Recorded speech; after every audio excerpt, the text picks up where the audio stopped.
This is not a steak, but it will be soon, and by the time it reaches your plate, it's going to be more expensive than you're used to. That's because corn prices have nearly doubled since last year, and while that might be great for corn farmers, it's less great for anyone who enjoys a cheap burger.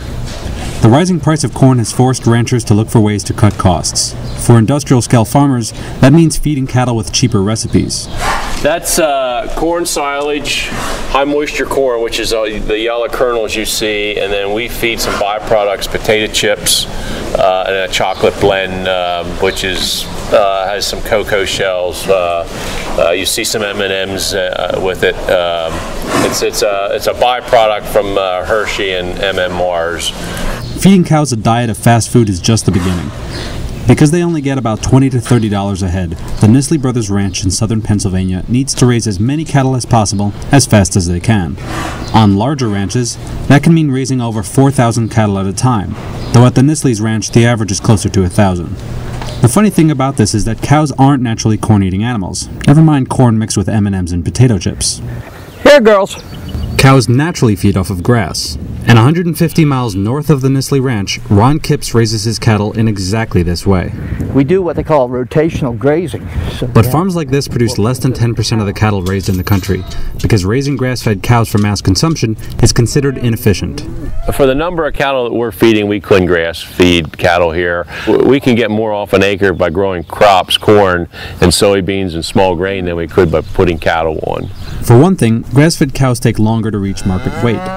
They also require much larger parcels of land for grazing. And on Ron's grass farm, there's only enough land for 100 cattle. To make a profit, he has to charge about 30% more than the Nisley Brothers. But there are benefits to grass-fed beef. Studies show that grass-fed cattle are richer in vitamins and omega-3 fatty acids compared to conventionally raised beef. And there is no need for petroleum-based fertilizer to grow the corn feed. Cows have their own special way of fertilizing the land. And then there's the taste issue. Because of the abundance of corn-fed cattle, most Americans are used to beef that has a high fat content.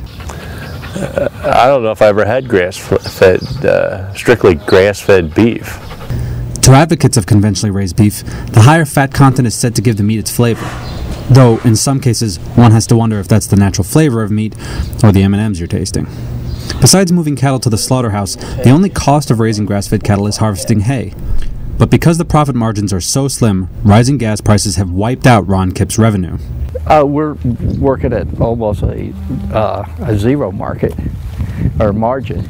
Okay, we're getting more self-satisfaction out of this than the actual funds for our pocket.